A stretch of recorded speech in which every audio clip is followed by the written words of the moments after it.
Shalom, brothers and sisters. So let's talk Israel. And what I want to do today is I want to show you from 4 completely different news sources, 4 different stories over the course of the last 3 days, and how these lead one to the next to the next. There's a knock-on effect as this thing goes down. And if you look at them and you piece the pieces together, you see the bigger picture here of what the world's doing against Israel and where the stance of evil is at the moment.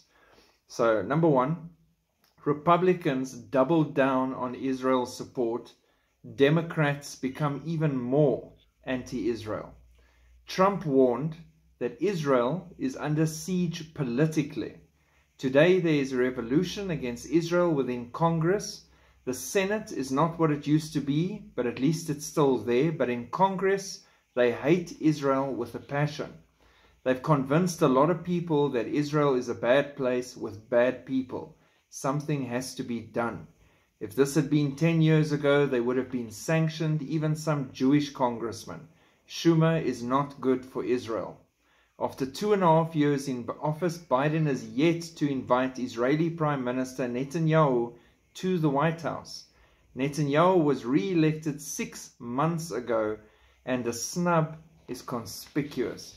Now, yes, whether you like Trump or not, those are very on-point things to raise. And it's interesting now, and I'm not covering that, we'll get to that at another time. Now Biden's made a phone call. Why? Because Beijing reached out first and wanted a visit with Netanyahu and talk relations in the Middle East and everything. And Israel let America know, because America's her partner, that she's going to take up this offer and chat to them. Now that Beijing's involved, now suddenly Biden's making a call and trying to see if this relationship is repairable. I personally don't think it's repairable. I think that ship has sailed and the true intentions are there for everyone to see. Moving you straight into story number 2. Outgoing US ambassador approved $1 million of support to delegitimizing Israel. How's that even? Bless those who bless you and curse those who curse you. And you wonder all the bad things happening in America at the moment, and stuff like this is going on from the realms of power. Needus, the outgoing US ambassador to Israel, personally signed off nearly $1 million in grants to fund investigations of Israel for documentation of legal or security sector violations and housing, land and property rights. That was Adam Credo in the Washington Free Beacon. Needus approved the U.S. State Department to provide $987,654 for organizations accusing Israel of human rights abuses. A congressional investigation last year centered on these taxpayer-funded monies, with critics claiming it fit hand in glove with the BDS's movement, tactics and objective.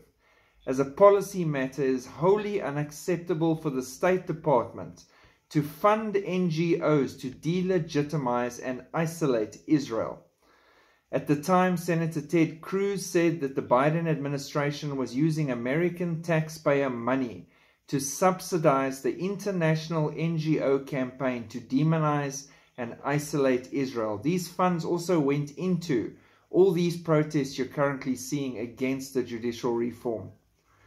The ambassador's involvement in the funding effort is certain to attract congressional scrutiny, as Israel's defenders on Capitol Hill worry that the Biden administration is alienating the Jewish state. They are, absolutely. The Jews aren't stupid. They can see exactly the writing on the wall and what's going on and where people are leaning. It's very, very clear. Next one, Netanyahu vows crackdown on military no-shows in judicial protest. Israeli Prime Minister Benjamin Netanyahu pledged to crack down on Monday against threatened no-shows for military reserve duty by opponents of his judicial overall plan, saying such actions were anti-democratic and risked emboldening the country's foes. Remember that. With the Religious Nationalist Coalition set to ratify a key reform before Parliament goes on summer recess on July the 30th, the opposition has stepped up their protest campaign and there have been threats again of reservists to refuse call-ups, including pilots. This government won't accept insubordination. The government will act against it and will take all necessary steps to ensure our security and our future, Netanyahu told the cabinet. We cannot have a group within the military threatening the elected government. If you do not do as we say, we will shut down security. No democratic country can accept this dictate. So they've got the funds now. The people that are trying to break Israel down, those funds are busy driving this whole protest action amongst many other things that are against Israel. And now you've got people in the military, reservists and things which are essential, saying, well, then we're not going to show up for duty. And I've discussed this before. You don't have that right when you're in the military. You don't get to say, I'm willing to follow these orders, or I'm willing to do my duty under these circumstances. You're in the military, you're supposed to do your duty. It's how those things have always worked until now. And when the world sees this, they're like, oh great, we can attack Israel. There might not be enough pilots that day because they're leaving the duty because of the protests. There might not be enough tank commanders that day.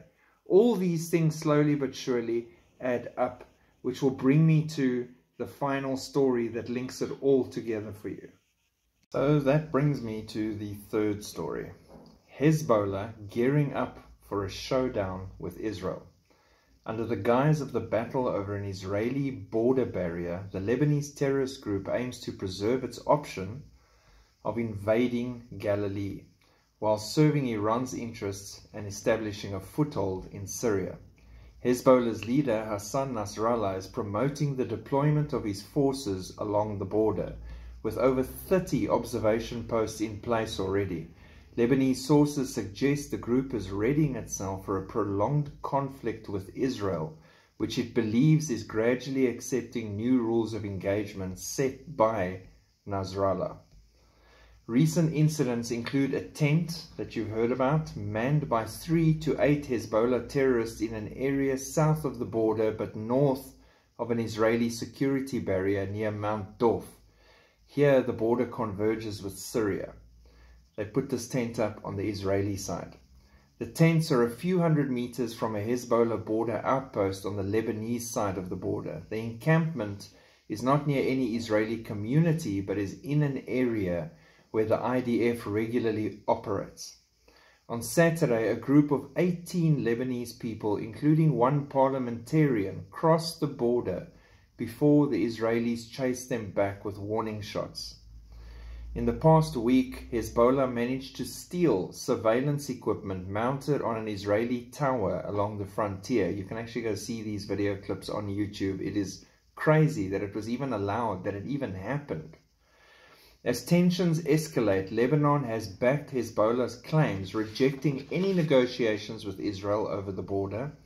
Al-Akbar, a Lebanese daily close to Hezbollah, reported on Saturday that Beirut demands that Israel recognize the border established in 1923 and withdraw from the village of Gahar. Nasrallah's recent remarks further emphasized, warning an inevitable escalation if the situation is not promptly resolved. So now they're making demands for land.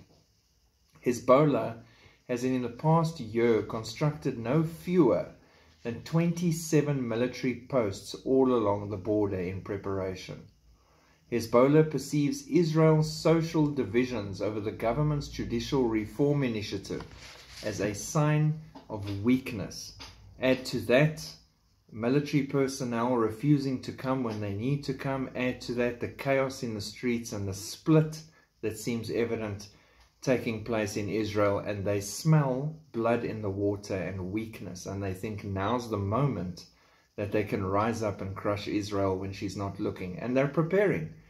Border posts, military posts, everything, crossing the border, stealing equipment off Israeli camps, and they're getting away with it at this stage. They should have been crushed long ago, but it's working. So they're getting bolder and bolder. More and more of Iran's proxies are preparing. Russia's got a stronger and stronger presence in Syria. All these things are stacking up together for what we as Christians know is lying ahead. But now again, like I was saying, you can see how one thing leads to the next, leads to the next, leads to where we're at the moment. But fortunately, while we're still here, we will pray for Israel. We'll pray for the peace of Jerusalem, and we'll keep looking up, because we have never been closer. God bless and shalom.